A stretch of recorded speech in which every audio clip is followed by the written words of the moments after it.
Bonsoir à toutes et à tous, c'est avec un grand plaisir que je vous retrouve ce soir pour cette nouvelle édition d'Info 10. Il est 18h30 et sans plus tarder, retrouvons l'actualité sur Canal 10.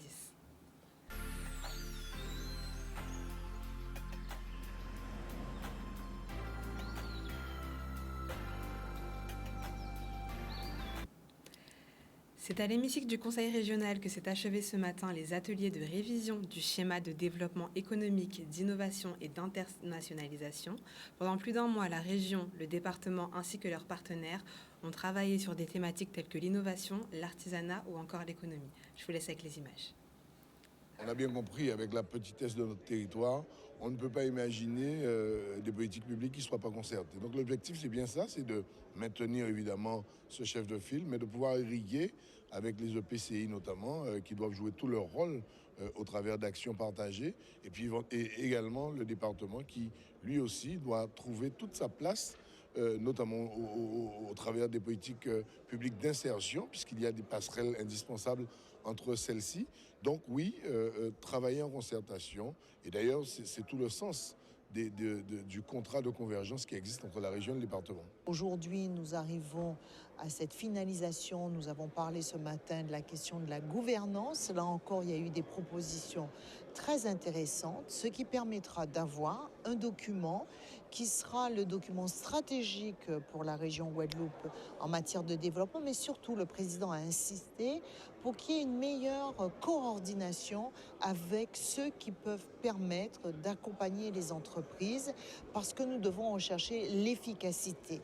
Je pense que nous sommes sur la bonne voie. En tout cas, il faut savoir que c'est un sujet que nous avons traité à l'occasion du passage du ministre de l'économie et des finances, parce que nous souhaitons que ces schémas, en particulier le schéma de développement économique et les autres qui seront mis en révision, puissent s'articuler avec le schéma d'aménagement régional qui, lui, a une dimension réglementaire.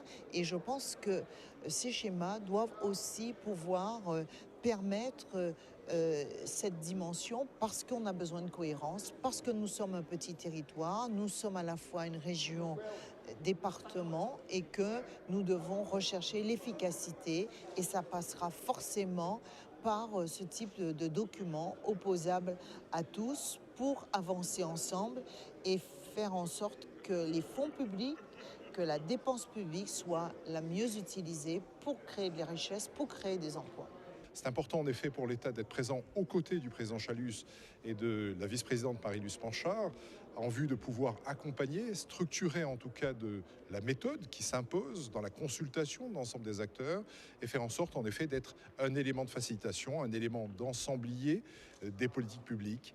Parce que sans moteur économique, il est difficile de développer d'une région dans le cadre des actions qui sont attendues. C'est important pour la création d'emplois, c'est important également pour réduire des inégalités, c'est important également que nous puissions avoir également un œil sensible à la continuité du dialogue social au sein des entreprises. Voilà le sens des éléments et des mots que nous avons pu porter dans le temps de cet échange au sein de l'hémicycle.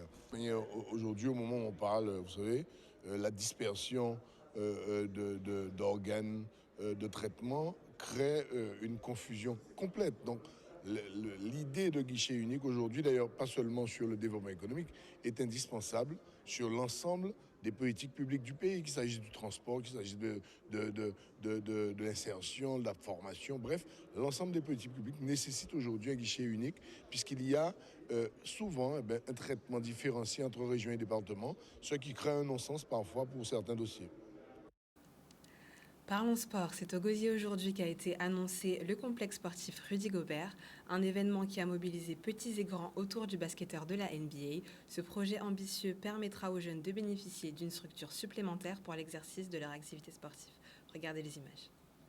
Non seulement c'est un bon point au niveau du sport de la Guadeloupe, mais également du Gosier, parce que cette plateforme sera complémentaire au Palais des Sports. Et nous avons aussi un autre projet de réfection du terrain de Belle-Plaine. Nous pourrons justement gérer tout le potentiel sportif du Gosier avec ces 3 équipements. C'est super important pour moi de pouvoir donner un outil à Lille, à la ville et aux jeunes pour pouvoir être dans les meilleures conditions possibles pour progresser et aussi mettre en valeur le sport et faire en sorte que ce soit agréable pour les jeunes et pour les gens aussi de faire du sport. Donc je suis super content que la ville et que tout le monde ici m'ait soutenu dans ce projet et j'ai hâte de voir la construction démarrer et voir le projet naître. Ben oui, nous sommes très heureux d'être ici et aussi de pouvoir partager ce moment avec Rudy Gobert, notamment pour nos jeunes, parce que nous avons quand même une trentaine de jeunes qui ont pu échanger, faire des photos, avoir des autographes. Donc c'est vraiment un moment important pour cette jeunesse qui sont basketteurs et qui au fil des jours voient M. Rudy Gobert à la télé. Et donc pour eux, c'est vraiment une aubaine de pouvoir échanger avec lui. Oui, c'est un procès très intéressant, mais surtout quand un sportif de son niveau arrive à associer son nom à une infrastructure. Donc, c'est toujours porteur bon pour les enfants, pour qu'ils puissent savoir avoir une référence et qu'ils les tirent vers le haut. Et puis, il y a une pénurie de salles actuellement en Guadeloupe. Donc, avoir une salle de plus, c'est toujours avoir les moyens de programmer des compétitions. Et pour le club de s'entraîner dans des conditions plus convenables. Nous ne pouvons pas cracher sur cette opportunité d'avoir une structure qui nous permette de travailler, d'amener quand même les jeunes à un autre niveau. Je crois que c'est important pour cette jeunesse d'avoir un lieu où ils puissent travailler de manière efficiente. Pour moi, le but, c'est que derrière le projet, il a un but. C'est que derrière, ça puisse bénéficier aux jeunes, que ce soit les jeunes des clubs locaux, mais aussi les jeunes dans le besoin qui puissent venir faire des activités, que ce ne soit pas forcément du basket, mais des activités sportives, artistiques, musicales, peu importe ce qu'on peut mettre en place, mais que ce soit vraiment bénéfique pour les jeunes. Tous les bras en l'air.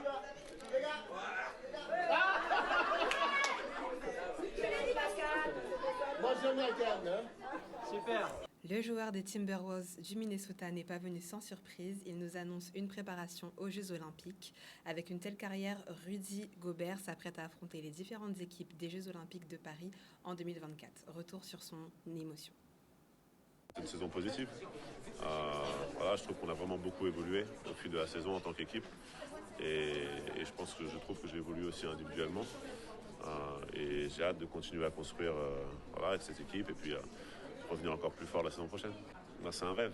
C'est un rêve de pouvoir participer aux JO, mais surtout pouvoir participer aux JO dans son pays. C'est quelque chose qui arrive une seule fois dans une vie. Donc c'est clair que c'est un rendez-vous qui, depuis des années, est coché bien en gros dans le calendrier. Et, j'ai hâte de pouvoir essayer d'aller chercher cette médaille d'or avec notre équipe et puis le faire à la maison.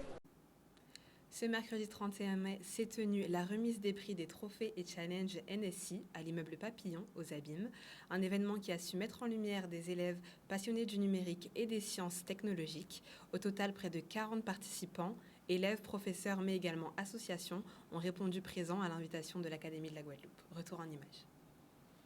Alors ici, on est dans les locaux du CGRR, qui est une association, et en fait qui finance la promotion, là aujourd'hui, de la spécialité NSI, qui est une nouvelle spécialité depuis la réforme du bac. On développe des compétences numériques et informatiques. Et là, aujourd'hui, on est là pour récompenser certains élèves qui se sont engagés dans des projets. Donc, il y a différentes remises des prix. Il y a les trophées NSI, qui, eux, concernent plusieurs outre-mer, comme Guadeloupe, Martinique, Réunion et Guyane. Et les challenges NSI, qui sont plus des concours organisés dans les établissements. Voilà. Mais le but premier, c'est la promotion de cette spécialité. La NSI, ça consiste à tout ce qui est programmation dans le milieu technologique, c'est-à-dire la programmation ça peut passer par la programmation de sites web, de jeux, de tout ce qui est en rapport avec l'informatique. De nos jours, on voit vraiment que la technologie prend une place énorme dans la vie du quotidien. Donc du coup, ça ouvre beaucoup de portes par la suite. Surtout qu'en seconde, j'étais perdu au niveau professionnel. Donc du coup, je me suis dit de prendre NSI pour avoir une vie professionnelle plus vaste, plus ouverte à moi. Si vous voulez, veut aider la jeunesse. Nous avons un certain nombre de sponsors qui nous aident. Et cette jeunesse, si vous voulez, qu'on ne met pas suffisamment en valeur. On nous parle toujours des des élèves qui font, ou des jeunes qui font des bêtises, mais jamais ceux qui réussissent. Et je crois que c'est un peu comme l'histoire des trains. On parle toujours du train qui arrive en retard et jamais celui qui arrive en avance. Donc pour nous, ces jeunes-là, c'est l'avenir de demain. Il faut les mettre en valeur, il faut les mettre, si vous voulez, un petit peu à vue, que tout le monde sache que nous avons des enfants qui réussissent.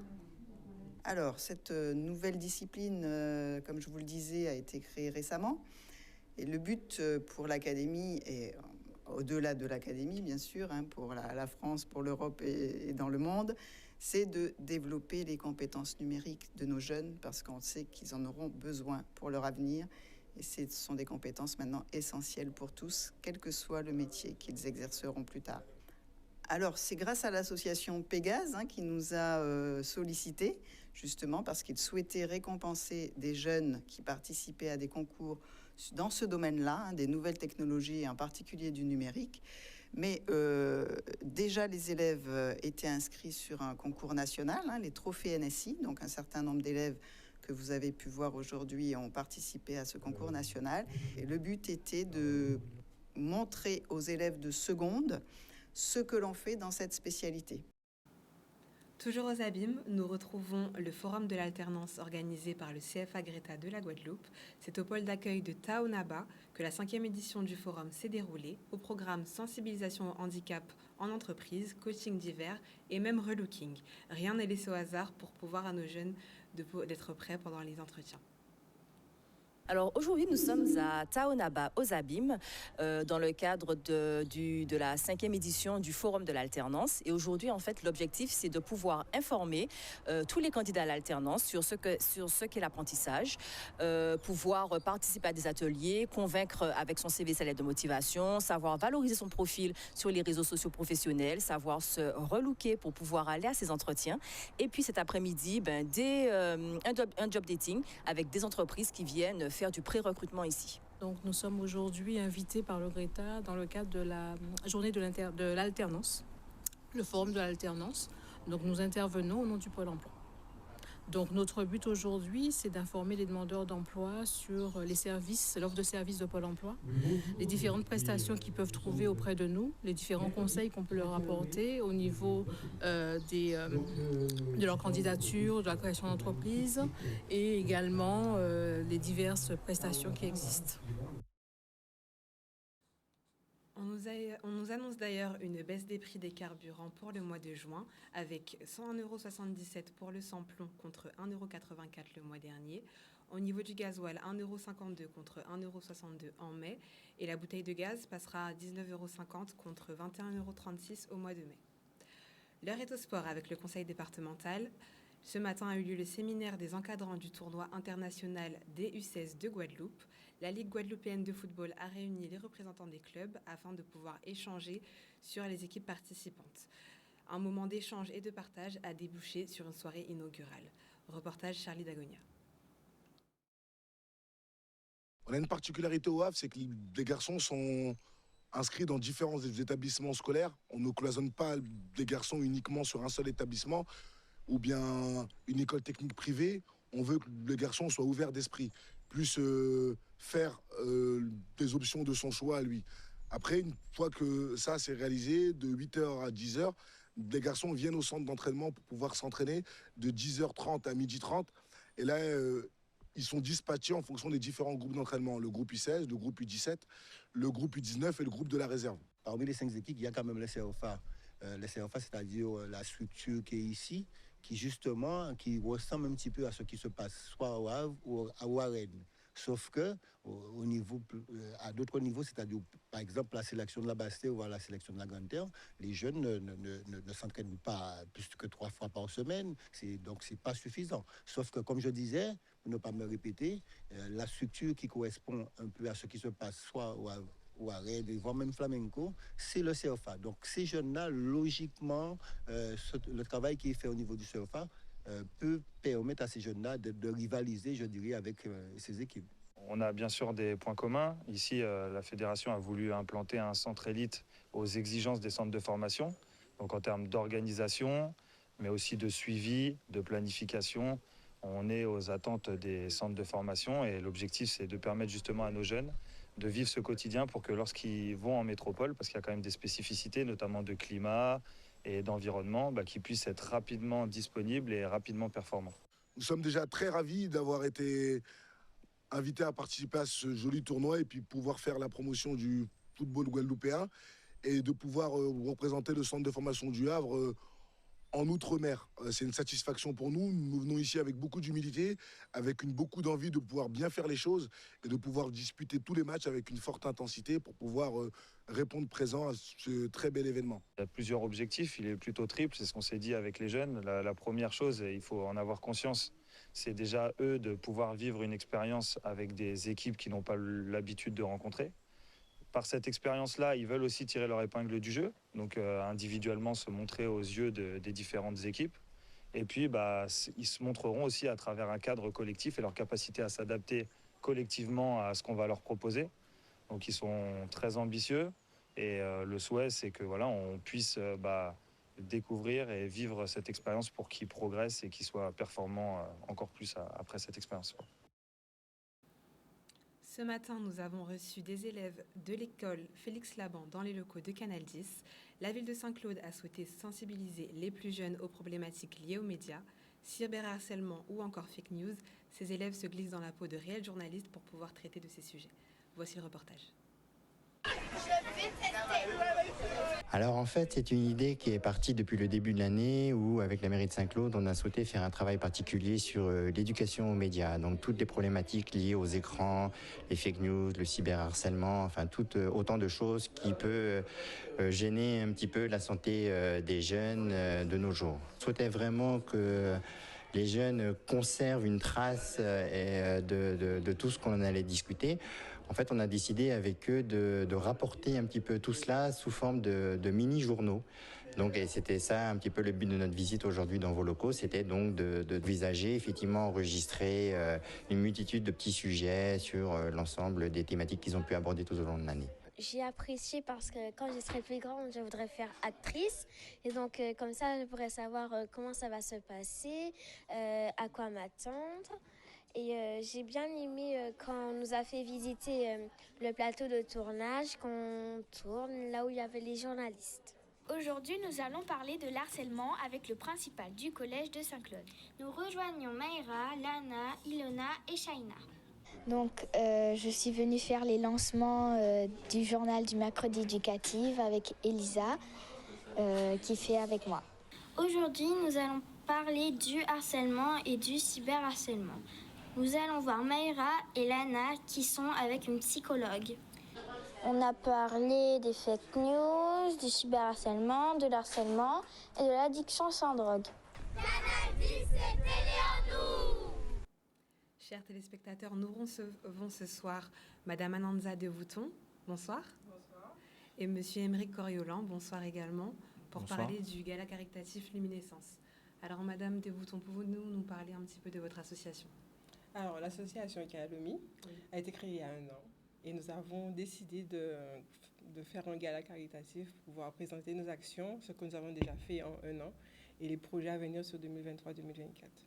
Très bien. Et pourquoi avoir justement fait appel à Monsieur Émeric Coriolan, gérant de Schilling Events, pour pouvoir organiser cet événement ? Alors du coup, j'ai rencontré Monsieur Coriolan sur Bouillante, parce que du coup, l'association a été créée à Bouillante. Et du coup, l'idée est venue de projets personnels, mais du coup qui concernent tout le monde, parce que ça accompagne par rapport aux violences. Et du coup, M. Coriolan, c'est son cœur de métier, tout ce qui est événementiel, etc. Donc du coup, c'est pour ça qu'il nous a accompagnés là-dessus. D'accord, très bien. Le programme du samedi 10, qu'est-ce que vous nous préparez ? Alors, le samedi 10, nous avons un gala caritatif. Nous allons présenter tout ce que nous avons fait pendant l'année. Ça sera bref.